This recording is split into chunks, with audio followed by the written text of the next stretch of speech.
तो periodic table में हम लास्ट में क्या क्या देख चुके थे? हम लोग जो पीरियोडिक टेबल की बात कर रहे हैं वो है मॉडर्न पीरियोडिक टेबल। कौन सी पीरियोडिक टेबल है?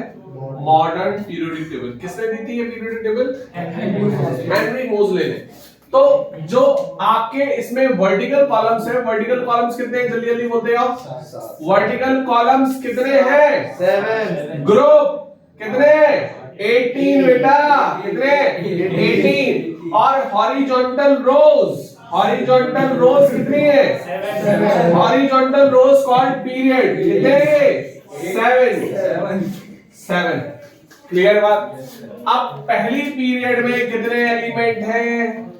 2 हाइड्रोजन हीलियम। दूसरी में 8। तीसरी में 8। चौथी में 18। पीरियड है ये, देखो 2 10 6। 2 10 6 कितने हो गए? 18। फिर 5 में कितने हैं? 18। फिर 4 5 हो गए। ये वाला बेटा यहाँ पे 14 की 14 एलिमेंट यहाँ पे होते हैं, ये 14 की 14 यहाँ होंगे, तो 14 और 18 कितने हो गए? 32। और 70 की बात करें, मतलब 7वें पीरियड की बात करें, तो इसमें कुछ एलिमेंट अभी तक डिस्कवर ही नहीं हुए। तो यहाँ पे आप बोलोगे इनकम्प्लीट पीरियड। क्या बोलोगे बेटा? Incomplete period. इतनी इंफॉर्मेशन मैंने ऑलरेडी बता दी थी आपको। अब जो बात चल रही है वो बात चलेगी इलेक्ट्रॉनिक कॉन्फ़िगरेशन की, जो हम ऑलरेडी देख चुके थे। इलेक्ट्रॉनिक कॉन्फ़िगरेशन देखो, इसमें ब्लॉक भी कितने हैं? ये आपका कहलाता है एस ब्लॉक। कौन सा ब्लॉक? S block. ये वाला कहलाता है डी ब्लॉक, ये वाला कहलाता है पी ब्लॉक, ये वाला पूरा कहलाता है F block. F block is isolated block. ये भी बताया था मैंने, एस में, डी में, एफ में सभी में मेटल्स होते हैं, पी में metal, non metal, metalloids, noble gases सब कुछ होता है। तो हम ये ऑलरेडी देख चुके थे। अब जो हम बात कर रहे हैं वो बात कर रहे थे इलेक्ट्रॉनिक कॉन्फ़िगरेशन की। तो इलेक्ट्रॉनिक कॉन्फ़िगरेशन में हमने क्या क्या देख लिया था? जैसे मान लो हमें कुछ देखना है, देखो एक लाइन तो पहले दिमाग में बैठा लो, half filled and full filled orbitals are more stable. ये बैठ गई दिमाग में line, half filled and full filled orbitals are more stable. For example जैसे s ऑर्बिटल में, s पे एक ऑर्बिटल होती है मतलब 2 इलेक्ट्रॉन, p में कितने होती हैं? 3 ऑर्बिटल मतलब 6 इलेक्ट्रॉन। और d में कितनी होती है बेटा? 5 ऑर्बिटल होती हैं और 10 इलेक्ट्रॉन। और f में कितनी होती है बेटा? 7 ऑर्बिटल होती हैं, 14 इलेक्ट्रॉन्स होते हैं। क्लियर बात? ये बिल्कुल रिलेट कर सकते हो, जैसे डी में 2 इलेक्ट्रॉन भर सकते हैं तो आपके 2 ग्रुप हैं। पी में 6 इलेक्ट्रॉन भर सकते हैं तो पी ब्लॉक में 6 ग्रुप हैं। डी में 10 भर सकते हैं तो पूरे डी में 10 ग्रुप हैं। एफ में 14 भर सकते हैं तो एफ में तुम देखोगे 14 खाने। क्लियर बात? कोई डाउट? अब यहां पे जब आप इलेक्ट्रॉनिक कॉन्फ़िगरेशन की बात करते हैं तो इलेक्ट्रॉनिक कॉन्फ़िगरेशन में आप जैसे देखते हो तो S ब्लॉक में जैसे है तो S ब्लॉक में आप बताओगे NS1 भी लिख सकते हो। 1 किसका लिखोगे? अल्कली मेटल्स मतलब पहले ग्रुप का। और आप 2 भी लिख सकते हो। 2 किसका लिखोगे? अल्कलाइन अर्थ मेटल्स का। अल्कली मेटल्स कौन है? लीना की रब से फरियाद। और फिर अल्कलाइन बेटा मांगे कार, स्कूटर बाबा राजी। क्या राजी? रेडियम, फ्रेंसियम रेडियम क्या है? Radio active. क्लियर बात? अब मैं पी ब्लॉक की बात करता हूं तो पी में आपका आ जाएगा NP1 to 6। NP1 to 6। NP1 कौन होगा? बैंगन, आलू, गाजर, इंथैला। फिर क्या आ जाएगा? 2 P2। P2 कौन है? बोरॉन के बाद कौन सी फैमिली है? कार्बन। कहे सीता जी सुनो प्रभु। क्लियर है? फिर बोरॉन, कार्बन, फिर कौन आएगा? बॉलीवुड वाला ग्रुप है ये, नाना पाटेकर, ऐश्वर्या, सब बिंदास। क्लियर बात? अब बात है इसमें ऑक्सीजन, ये चीटिंग वाला ग्रुप है। ओ से टी पो, पोलोनियम। फिर आता है बिगड़ैला ग्रुप। फिर कल बाहर आई आंटी। आंटी मतलब एस्टेंटाइन। एस्टेंटाइन है ही नहीं पूरे अर्थ में, तो आंटी तो आई नहीं। कोई और आएगा तो पता नहीं। क्लियर है? ये कौन है? हीना, नीना और करीना का एक्सरे रंगीन। क्लियर बात? कोई डाउट यहां तक? तो अब बात आती है, ये भर गया, ये P1, P2, P3, P4, P5, P6। अब ये बोरॉन फैमिली, ये कार्बन फैमिली। नाइट्रोजन फैमिली को हम लोग बोलते हैं निकटोजन। क्या बोलते हैं? निकटोजन। निकटोजन का मतलब होता है दम घुटने वाले एलिमेंट, मतलब ऐसे कंपाउंड बनाते हैं, अमोनिया NH3, फॉस्फीन PH3, सारे दम घुटने वाले। फिर ऑक्सीजन फैमिली को बोलते हैं चाल्कोजन फैमिली। चाल्कोजन का मतलब होता है ओर बनाने वाले, ओर फॉर्मर, है ना, हेमेटाइट, है ना, जो हमारे आयरन के होते हैं, जिंक के होते हैं, है ना, सिनेवाल, इसको सब ऑक्साइड फॉर्म में होते हैं, ज्यादा जितने भी ओर होते हैं ऑक्साइड फॉर्म में होते हैं। फिर आते हैं हैलोजन। हैलोजन का मतलब होता है सॉल्ट फॉर्मर। हैलोजन का मतलब क्या हो गया? Salt farmer. और फिर आती है अपनी नोबल गैसेस। नोबल गैसेस किसी से मतलब नहीं रखती, इसलिए इसको इनर्ट भी बोलते हैं। इनर्ट का मतलब जो रिएक्टिव ना हो। इनर्ट का मतलब होता है जो रिएक्टिव ना हो, वो खुद में रहते हैं। जैसे हीलियम की बात करूं, बैलून के अंदर रहती है, भर सकते हैं, सबसे लाइट होती है, सबसे ऊपर चली जाती है। नियॉन हमारे ट्यूबलाइट में होती है। आर्गन हमारे बल्ब में होती है, 100 वाट का जो बल्ब होता है, अब तो यहाँ नहीं चलता लेकिन गांव में अभी भी चलता है। क्रिप्टन ये भी ट्यूब्स के अंदर भरी जाती है। सेम ज़ेनॉन, ज़ेनॉन भी हमारी यूज होती है। रेडॉन हमारा रेडियोएक्टिव एलिमेंट है। क्लियर है बात? सारे कैसे हैं? नॉन रिएक्टिव गैसेस हैं, मोनो एटॉमिक गैसेस हैं। क्लियर है? इनके ऑक्टेट कंप्लीट होते हैं, इसलिए किसी के साथ बॉन्ड नहीं बनाते। अच्छा, बॉन्ड जो बना रहा है दुनिया में, जितना भी जो कुछ मटेरियल दिख रहा है, ये बॉन्ड की वजह से दिख रहा है। पॉपुलेशन किसकी वजह से दिख रही है? बॉन्ड बनने की वजह से। बॉन्ड नहीं बनेगा, पॉपुलेशन नहीं बनेगी। सेम जितना भी मटेरियल आपको दिख रहा है दुनिया में, सब बॉन्ड बनने की वजह से। और बॉन्ड कौन बनाता है? इलेक्ट्रॉन। इलेक्ट्रॉन का म्यूचुअल शेयरिंग होगी, या लेना या देना। अगर इलेक्ट्रॉन ना हो, खत्म कहानी। सिर्फ न्यूक्लियस ही न्यूक्लियस बने रहो, पॉजिटिव पॉजिटिव, कुछ नहीं होता। नेगेटिव ही बनाते हैं ये सब बॉन्ड। अगर नेगेटिव नहीं होगा तो बॉन्ड बनेगा नहीं। नेगेटिव बड़ा इंपॉर्टेंट होता है लाइफ में। नेगेटिविटी आने से ग्रोथ होती है हमेशा। पॉजिटिव रहोगे कोई ग्रोथ नहीं, न्यूट्रल उसमें चले जाओगे, कंफर्ट जोन में पहुंच जाओगे, सब पॉजिटिव चल रहा है, वाह वाह वाह वाह। जैसे टीचर ने बुराई कर दी, टीचर ने डांट दिया, थोड़ी नेगेटिव फीलिंग आई, बताओ जलील हो चुके यार पूरी क्लास के साथ। तो अब इंप्रूव कर रहे हैं, अब खुद का नया वर्जन निकाल रहे हैं, है ना। किसी को लिए हम जैसे मान लो चाहते हैं किसी को, और उसने हमें इनकार कर दिया, नेगेटिव फीलिंग आई, अब खुद में और इम्प्रोवाइजेशन किया आपने, है ना। तो ये नेगेटिवनेस जो आता है, नेगेटिव जो इफेक्ट होता है, ये इम्प्रोवाइजेशन होता है। इसलिए आ रही बात समझ में, बैठा दिमाग में, क्लियर है एकदम। तो अब जब डी की बात करेंगे, डी की, तो डी क्या हो गया? N D. अच्छा, एक चीज मैं आपको बताऊं, ये पहली शेल, दूसरी शेल, तीसरी शेल, ये जो चौथी है, मतलब फोर्थ जो पीरियड है, फोर्थ पीरियड में ये है 3D सीरीज, ये 4D सीरीज, ये 5D सीरीज और ये 6D सीरीज। तो फोर्थ पीरियड में आती है 3D, और फिफ्थ में कौन आता है? 4D, और सिक्स में कौन आता है? 5D, सेवन में कौन आता है? 6D। सात पीरियड है, सातवें पीरियड में कौन है? 6D। डी हमेशा एक कम, डी हमेशा एक कम है, तो हम बोलेंगे n माइनस डी। और ये कहां से कहां तक? 1 से 1 to 10, तो 1 2 3 4 5 6 7 8 9 10। क्लियर है बात? कोई डाउट? डी एंड एफ तो हम पढ़ेंगे 12th क्लास में, चैप्टर ही है डी एंड एफ। एफ में कहां? एफ में एक और कम हो जाता, देखो जैसे ये 5D है, 5D में कौन आ रहा? 4F, और ये क्या आ गया? 5F, तो ये एक और कम आ जाता, तो इसमें क्या लगोगे? n-2 F 1 to 14। क्लियर बात? कोई डाउट? समझ में आ गया? क्लियर एकदम? दिमाग में पहुंच रहा है? डाउट तो नहीं है कुछ? चले आगे। तो इलेक्ट्रॉनिक कॉन्फ़िगरेशन कर लोगे? क्यों भाई? इलेक्ट्रॉनिक कॉन्फ़िगरेशन कर लोगे कि नहीं कर पाओगे? कर लोगे? गुड। अब हम बात करेंगे एटॉमिक रेडियाई की। एटॉमिक रेडियाई, एटॉमिक रेडियाई की जो हमने बात की थी, वो बात की थी, जैसे हम सेकंड पीरियड ले लें। सेकंड पीरियड में कौन है? Lithium, beryllium, boron, carbon, nitrogen, oxygen, fluorine, neon. इधर देखो, एटॉमिक रेडियाई मतलब एटम की रेडियाई। रेडियाई में इसकी रेडियाई सबसे बड़ी होगी। एटॉमिक रेडियाई 4 प्रकार की होती है, जो मैं ऑलरेडी डिटेल चैप्टर में बताया था, वन शॉट में डिटेल में नहीं बता सकता। 4 रेडियाई हैं, कौन कौन सी? आयोनिक, कोवलेंट, मेटलिक और वैन डर वाल। सबसे बड़ी रेडियाई है वैन डर वाल। वैन डर वाल जो है बिल्कुल ऐसे ऐसे एटम होते हैं, है ना, और ऐसे ऐसे होते हैं, इन दोनों के बीच की आधी ले लेते हैं, that is called van der वाल।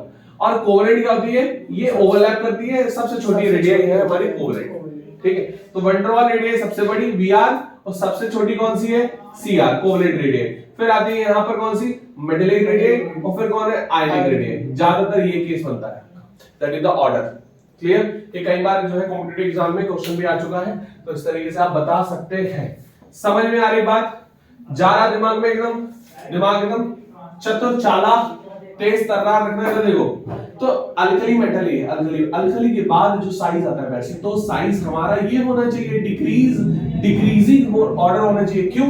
क्योंकि जब आप सेकंड पीरियड में बात करते हो तो सेकंड मतलब दो ही शेल है, चाहे वो आप लिथियम ले लो, लिथियम ये न्यूक्लियस है ना, इधर देखो इधर कि 2,1 2,2 2,3 2,4 2,5 6 2,7 2,8 2,8 कौन है, नियॉन है ना, 2,8 नियॉन। फोन तो नहीं चला रहा आपके वो नोट देख रहा है। 2,8 है, ये 2, क्या है 8। अब यहाँ पे जब आप बात करते हो तो पहली शेल में 2 और दूसरी शेल में 8 है ना, मतलब शेल तो उतनी है, 2 2 2 2, दूसरे पीरियड में 2, तीसरे पीरियड में 3, चौथे पीरियड में 4।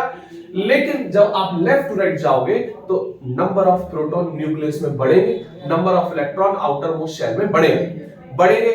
तो प्रोटॉन न्यूक्लियस में बढ़ा, इलेक्ट्रॉन बाहर कॉन्ट्रैक्शन होता जाएगा, तो साइज क्या होगा, छोटा होता जाएगा। लेकिन नियॉन मतलब नोबल गैसेस का साइज हमेशा अल्कली मेटल्स के बाद ही आएगा।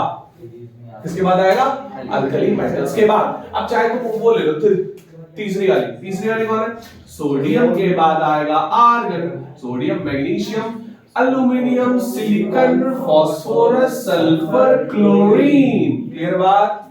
कोई डाउट समझ में आ गया तो बता दोगे। अब जैसे कुछ क्वेश्चन मैंने दिए थे पिछली वाली क्लास में, एक बार और देख लेते हैं। फॉर एग्जांपल जैसे मैंने बोला कि फ्लोरीन ले लो, फास्फोरस ले लो, क्लोरीन ले लो और आर्गन ले लो, ठीक। अब सबसे पहले देखो सेकंड पीरियड का एलिमेंट कौन कौन है, फ्लोरीन है।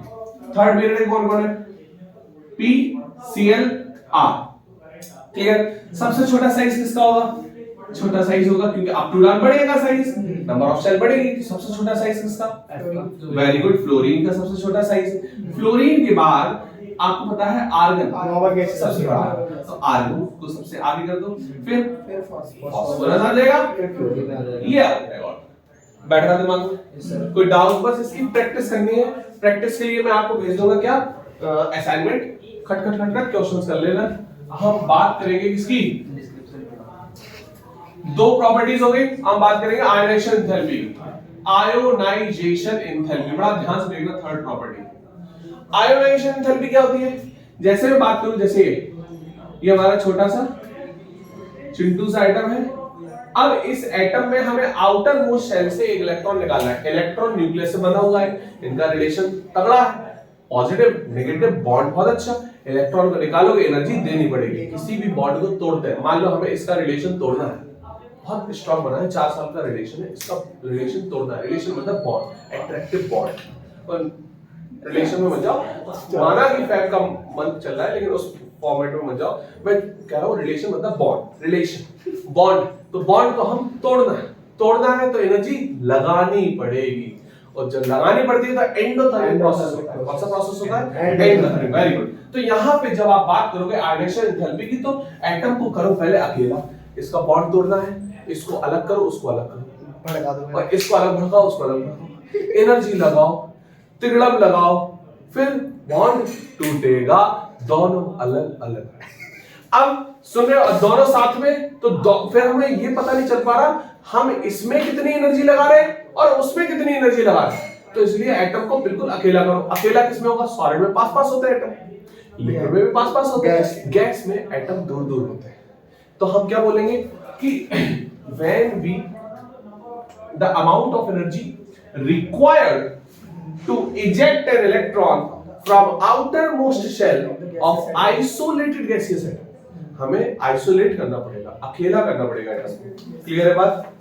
तो आइसोलेट करो, इलेक्ट्रॉन को निकालो, जितनी एनर्जी लग रही है वो एक्चुअल एनर्जी कहलाएगी, वो एक्चुअल एनर्जी आएगी, that is called ionisation enthalpy. अच्छा, पहला इलेक्ट्रॉन निकाला, मान लो इसके 3 रिलेशन है, तो पहला इलेक्ट्रॉन निकाला तो फर्स्ट आयोनाइजेशन एंथैल्पी, दूसरा सेकंड, तीसरा बर्बाद कर दिया इसको।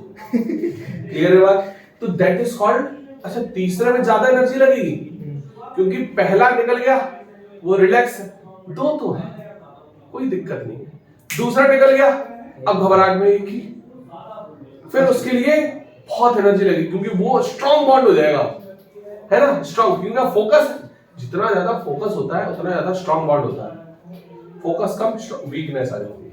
तो अब जो बॉन्ड है तीसरा वाला जो आप तोड़ने की कोशिश कर रहे हो वो बड़ा स्ट्रॉन्ग होगा।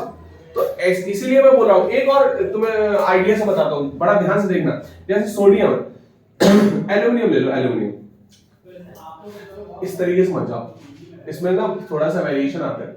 आप एक एटम ले लो, उसमें जो है 10 पॉजिटिव चार्ज हो 10 नेगेटिव चार्ज इलेक्ट्रॉन, आप नेगेटिव चार्ज निकाला, अब क्या है अंदर पॉजिटिव चार्ज कितने हैं 10 और नेगेटिव कितने हो गए 9। अब 10 पॉजिटिव चार्ज नेगेटिव को अच्छे से होल्ड किए, फिर एक और इलेक्ट्रॉन निकाला, अब 10 तो पॉजिटिव है लेकिन 8 नेगेटिव, तो और ज्यादा स्ट्रॉन्गनेस आ गई, फोकस आ गया, है ना। तो यहाँ पे ये भी चीज देखनी पड़ती है थोड़ी सी, एक तो साइज और ये वाला चार्ज, जो चार्ज है वो अब पहले जो 10 पॉजिटिव थे वो 10 को देखते थे, अब 9 को देख रहे, फिर 8 को देख रहे, फिर 7 को देख रहे, जैसे जैसे आप इलेक्ट्रॉन निकालते आओगे होल्डिंग पावर बढ़ती है। क्लियर बात, एक ये जनरली आप देख सकते हो। अब जैसे आयनाइजेशन थेरेपी की बात करें, lithium, beryllium, boron, carbon, nitrogen, oxygen, fluorine और नियॉन, सुनना बड़ा ध्यान से। जब आप आयनाइजेशन थेरेपी की बात करते हो तो generally when we go left to right in a series ionization therapy increases, generally when we go left to right in a series ionization therapy increases, क्यों? because nuclear charge increases, nuclear charge बढ़ेगा तो ionization therapy बढ़ेगी, obvious। up to down when we go up to down in a series a group ionization therapy decreases, क्यों? number of shell बढ़ रही, number of shell पहले 3 थी 4 5 6, electron जितना nucleus से दूर, इलेक्ट्रॉन एनर्जी कम लगानी पड़ रही है, इलेक्ट्रॉन निकालना, समझे। मान लो हमें इसकी किडनैपिंग करनी है, अभी घर पे है तो सब पापा मम्मी भैया सब लोग निगरानी रखें, कितने बजे आ रहा है कितने बजे जा रहा है, लेकिन ये इसको जो है ग्रेजुएशन बैंगलोर में मिल गई, अब बैंगलोर से हमें इसकी किडनैपिंग करनी है, मम्मी पापा से दूर, घर से दूर, आराम से काम हो रहा है, आराम से आ रही हो। क्लियर, वैसे भी दिल्ली में केस बढ़ रहे हैं बहुत ज्यादा किडनैपिंग, नहीं ये मैं प्लानिंग नहीं दे रहा हूँ, नहीं तो तुम लोग प्लानिंग कर समझो, इधर देखो ध्यान से। तो left to right in a series ionization therapy because nuclear charge increase, लेकिन यहाँ पे कुछ फिनोमेना है, थोड़ा ध्यान से देखो। वैसे तो आप ये करोगे ना, देखो इधर, वैसे तो ये करोगे, यही होगी क्या, यही ऑर्डर है? नहीं बेटा, आयनाइजेशन थेरेपी बढ़ रही है बेटा, हम तो कम वाला साइन लगा दिए, तो ये ध्यान से देखो ना, तुम लोग हाँ में हाँ मिला देते हो, हाँ में हाँ नहीं मिलाना बेटा, ना में ना मिलाओ। इधर देखो, यहाँ देखो, ये होगा ना बढ़ेगी, लेकिन यहाँ पे क्या होगा गड़बड़, क्या इस वाले केस में आओ और इस वाले केस में आओ, इसका इलेक्ट्रॉनिक कॉन्फ़िगरेशन क्या है बेटा 1s2 और 2s2, इसका इलेक्ट्रॉनिक कॉन्फ़िगरेशन क्या है 1s2 2s2 2p1, इसका इलेक्ट्रॉन आसानी से निकल सकते हैं, ये तो पैक्ड है, इसका इलेक्ट्रॉन आसानी से निकल सकता है, मतलब इसकी एनर्जी कम है, इसकी एनर्जी ज्यादा है, तो क्या करेंगे बेरिलियम बोरॉन, क्लियर है बात, बेरिलियम एंड बोरॉन। इसका वाला केस देखो बेटा 1s2 2s2 2p3 1s2 2s2 2p4, तो 4 मतलब चौथा इलेक्ट्रॉन आराम से निकाल सकते हैं, ये तो हाफ फील्ड हो गया, हाफ फील्ड की वजह से इसकी एनर्जी क्या हो गई ज्यादा, तो नाइट्रोजन ज्यादा oxygen come, that is the real order. Clear है बात, कोई डाउट? सुनियो, ये तो आयनाइजेशन थेरेपी फर्स्ट हो गई, क्या हो गई फर्स्ट। यहीं पे जब आप मैंने बोला था जब दूसरी आयनाइजेशन थेरेपी होगी वो ज्यादा होगी, तीसरी और ज्यादा, तो IE3 ज्यादा, IE2 कम, IE1 और कम। क्लियर है बात? कोई डाउट? नो डाउट, चले आगे। क्लियर है? अच्छा एक थोड़ा सा नेक्स्ट लेवल पे क्वेश्चन चले, इधर देखो, मान लो lithium, beryllium, boron, carbon, nitrogen, oxygen, fluorine, neon, इधर देखो, इधर। अब जब आप इससे ये देखो, इसका इलेक्ट्रॉनिक कॉन्फ़िगरेशन क्या हो गया बेटा 1s2 2s0, 0 गया, एक इलेक्ट्रॉन निकाल चुके हम, है ना, तो ये 1s2 हो गया, ये क्या है 1s2 2s1 2s2 2p 2s2 2p1 हो गए, 2p2 2p3 2p4 2p5। Clear है? इधर देखो, बड़ा ध्यान से देखो, सबसे ज्यादा आयनाइजेशन एंथैल्पी होगी इसकी। क्यों? क्योंकि पहली शेल में आ गया। अब पहली शेल से इलेक्ट्रॉन निकालना तो और टफ, क्योंकि वो पहली में। हीलियम का टफ है नहीं, नियोन का, हीलियम का टफ है, अप टू डाउन डिग्रीज होती है। तो इसका सबसे ज्यादा, लिथियम का सबसे ज्यादा। क्लियर? समझे नहीं समझे? तो लिथियम को हम बिल्कुल लास्ट में लिख देंगे। ठीक है? नहीं समझे? क्लियर? क्लियर? कोई डाउट है पूछ लो।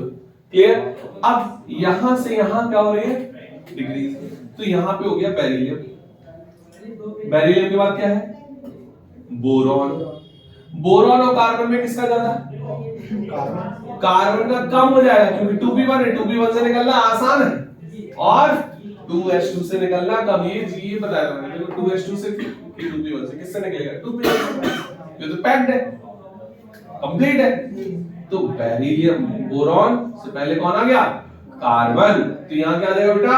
कार्बन। फिर क्या हो गया? बोरॉन। अब नाइट्रोजन, कोई दिक्कत? डबल बोरॉन आ गया था। क्या? नीचे आपने डबल बोरॉन ले लिया। अच्छा यहां पे कर लो ना, ये कार्बन, ये बोरॉन। फिर बोरॉन के बाद कौन आ गया? नाइट्रोजन। नाइट्रोजन तो सीधे लिख दो। फिर ऑक्सीजन और फ्लोरीन में किससे निकालेंगे? फ्लोरीन से आसान है, क्योंकि ये तो हाफ फिल्ड है, तो फ्लोरीन। फिर क्या है? ऑक्सीजन। फिर क्या आ जाएगा? ऑक्सीजन के बाद कौन है? नियॉन। फिर कौन है? लिथियम। सर मैं एक चीज पूछना चाहूंगा। पूछो। जैसे आपने ऊपर ऑक्सीजन का 2p3 लास्ट लिखा, यस, आपने यहाँ पे 2p3 इसका लिखा मैंने। हाँ ठीक है। इसका तो बेटा इसमें ऑक्सीजन का, ये तो बाद में किया मैंने, ये तो एक्सचेंज हो गया ये तो था। नाइट्रोजन था, ये ठीक है। इसका लास्ट वाला 2p3 था नाइट्रोजन का। यस। तो यहाँ पे नाइट्रोजन का आपने 2p2 लिख रखा है। क्या? नाइट्रोजन 2p2 हाँ, एक निकल गया, है, एक दूसरा दूसरी आयनाइजेशन एंथैल्पी नोट हाँ, है। ठीक है। कंफ्यूजन मत पालो, ठीक है? कोई डाउट? No doubt? फोटो लेना है तो ले सकते हो, फोटो सेशन, 1 सेकंड का फोटो सेशन ले सकते हो। रिकॉर्ड हो रही है। चले आगे। अब हम बात करेंगे इलेक्ट्रॉन के एंथैल्पी की। Electron EGE। सुनना, हमने बात की, ये कौन है? ये न्यूक्लियस नाइट्रोजन। क्लियर? अब यहां है इलेक्ट्रॉन शेल। अब आप क्या कर रहे हो? एक इलेक्ट्रॉन निकाल रहे हो, नहीं अब दे रहे हो। क्या कर रहे हो? इसका नाम क्या है? Electron gain. एंथैल्पी जानते हो, energy at constant pressure, heat at constant pressure. तो जब आप इलेक्ट्रॉन को ऐड कर रहे हो और एनर्जी निकल रही है, एनर्जी निकलने का मतलब स्टेबिलिटी आ रही है। एनर्जी निकलने का मतलब, क्योंकि एनर्जी निकल गई, तुम दौड़े, तुम यहां से दौड़ते हुए हमदर्द तक गए, दौड़ते हुए एनर्जी निकल गई, थक गए, वही लेट गए, तो स्टेबल हो जाओगे ना तुम? नहीं हो जाओगे? स्टेबल हो जाओगे। स्टेबल मतलब less energy more stability, less energy more stability. जब बीमार होते हो ना तो एनर्जी यूज हो जाती है और स्टेबिलिटी एकदम। और जब हम निकल लेते हैं तो एनर्जी तो होती ही नहीं है ना? ना केवल जो अंदर के फंक्शन होते हैं वो बात है, बैक्टीरिया की एनर्जी होती है, एनर्जी है ही नहीं, लेकिन मैक्सिमम स्टेबिलिटी एकदम। शून्य पात पे पड़ेंगे, झापड़ मारे, लात मारे, कोई फर्क नहीं, कोई फेंक दो उठा के, मैक्सिमम स्टेबिलिटी एकदम। उस जैसी स्टेबिलिटी तो अचीव ही नहीं हो सकती। मरने के बाद नॉन जो हमारे नॉन लिविंग होते हैं, नॉन लिविंग की स्टेबिलिटी आता है कि लिविंग की? नॉन लिविंग की स्टेबिलिटी आता है। लिविंग तो चल रहा है, काइनेटिक में है, उनको तो जैसे रखो वैसे ही रखो। आ रही हो? ये ध्यान रखना पड़ेगा। तो अब जब आप इलेक्ट्रॉन दे रहे हो, एनर्जी निकल रही, मतलब स्टेबिलिटी आ रही। लेकिन मान लो जैसे नियॉन है, नियॉन, ठीक, और सोडियम है और है क्लोरीन। अब सोडियम क्या बेटा? 2,8,1, ये क्या है 2,8, ये क्या है 2,8,7। अब इलेक्ट्रॉन की नीड सबसे ज्यादा किसको है? Cl। क्यों क्यों?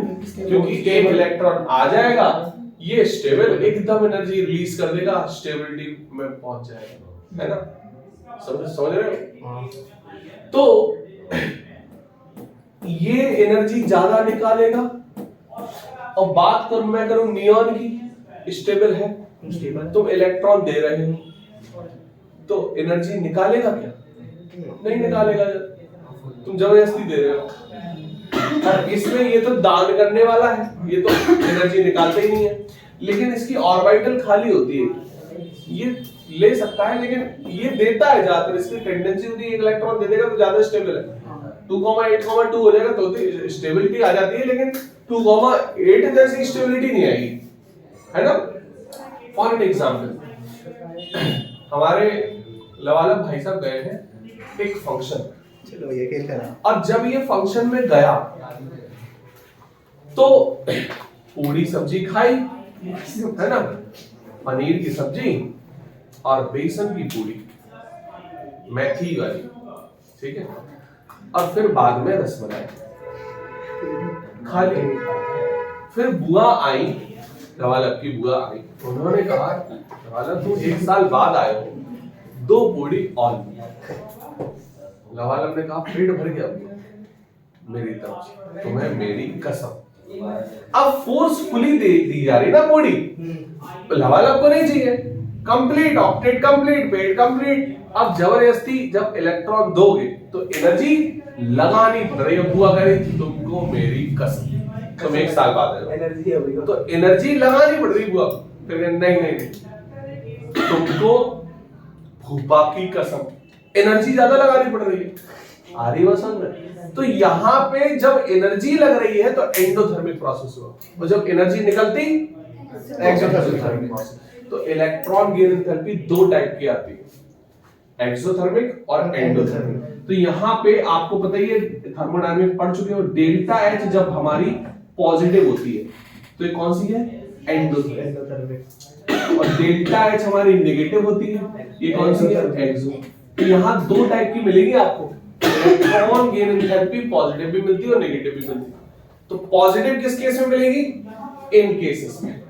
नहीं चाहिए, इनका पेट भर चुका है। अब अंदर से लवाल आपको गुस्सा तो बहुत आ रहा, मतलब मैंने अगर खा ली और सफर में मैं जाऊंगा वहां वॉमिट करता जाऊंगा, लेकिन अब बुआ कह रही है तो फिर सम्मान रखना है, चलो खा लेते हैं, सेव हो जाएगा। तो वहां एनर्जी लगा के खाने पड़ रही है। आ रही है क्लियर? कोई डाउट? तो यहाँ इस केस में बता सकते हो। वैसे तो मैं आपको बताऊं, जैसे पीरियड की बात करूं, lithium, beryllium, boron, carbon, nitrogen, oxygen, fluorine और नियोन। इस वाले केस में क्या होता है, जब आप लेफ्ट टू राइट जाएंगे, बड़ा ध्यान समझना, इनकी इच्छा नहीं है इलेक्ट्रॉन लेने की, इनकी धीरे धीरे इच्छा बढ़ रही है। यहाँ इच्छा खत्म, यहां तक तो बढ़ रही है ना, यहां तक तो बढ़ रही। तो when we go left to right in a period, electron gain enthalpy increases.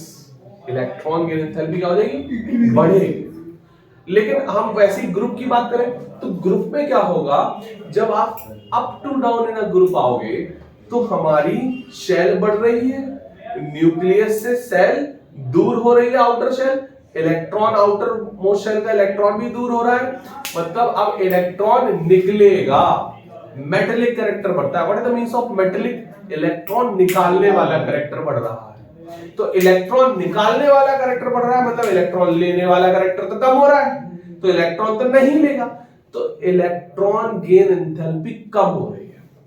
अब जो हम कम और ज्यादा की बात कर रहे हैं, ये हम बात कर रहे हैं क्योंकि हम डेफिनेशन जो देख रहे हैं वो देख रहे हैं amount of energy release when we add an electron, amount of energy release. हम एक्सओ की बात कर रहे हैं, the amount of energy released when we add an electron to the outermost shell of isolated gaseous atom. उसमें क्या था? The amount of energy required to eject an electron from outermost shell of isolated gaseous atom. यहाँ पर क्या है? The amount of energy released when we add an electron to the outermost shell of isolated gases atom. बात दिमाग में पहुंची? तो हम एक्सो के रिस्पेक्ट में बात करेंगे यहां पर कि कम हो रही कि ज्यादा हो रही। क्लियर है बात? कोई डाउट है यहां तक तो बता दोगे left to right up to down में। फिर आपका एक टर्म आता है इलेक्ट्रॉन एफिनिटी, जो मुझे यहां बताना था। ये इलेक्ट्रॉन एफिनिटी का ही टॉपिक है, इलेक्ट्रॉन एफिनिटी। एफिनिटी का मतलब होता है चाहत। एफिनिटी का मतलब क्या होता है? चाहत, है ना? बता सकते हो जैसे आज 7 फरवरी है तो चाहत जो है वो एफिनिटी से डिफाइन कर सकते हो। अफेक्शन, एफिनिटी, ठीक है? तो इलेक्ट्रॉन की एफिनिटी, इलेक्ट्रॉन के लिए जो अफेक्शन है वो इन तीनों में किसका ज्यादा है? क्लोरीन का अफेक्शन ज्यादा है। क्यों? जरूरत है, नीड है, नीड से अफेक्शन आता है ज्यादातर। जो बोलते हैं ना दिल दिल दिल नहीं होता, दिल तो धड़क pump out pump in, biology पढ़ो ना समझ में आ जाएगा।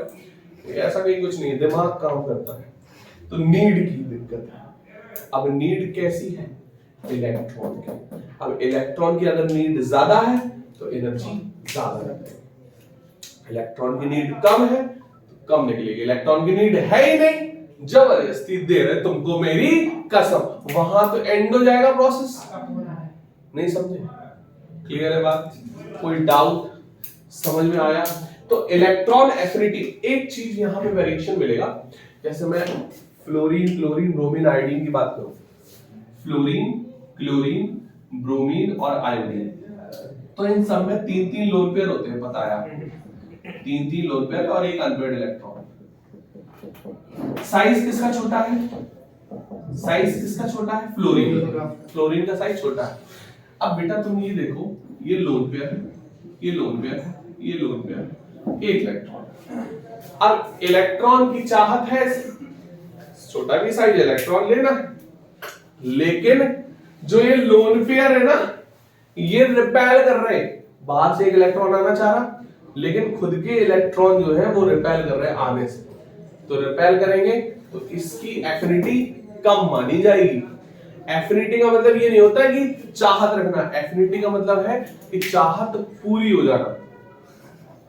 चाहत पूरी हो जाना। तो यहां पे चाहत पूरी नहीं हो रही फ्लोरीन की, तो यही क्वेश्चन है। अब तुम बोलोगे अप टू डाउन तो इलेक्ट्रॉन एफिनिटी डिक्रीज हो रही, तो यहां पे वेरिएशन आया था। That is the question of mains, ID mains का क्वेश्चन आ जाता है, कई बार नीट में भी आ जाता है। तो यहां पे आप क्या बताओगे? फ्लोरीन और क्लोरीन और ब्रोमीन नहीं, सबसे ज्यादा क्लोरीन की होगी चारों। तो क्लोरीन की सबसे ज्यादा, फिर किसकी है? वही रीजन बता रहा हूं ना, क्योंकि क्लोरीन में क्या है कि साइज बड़ा है फ्लोरीन से।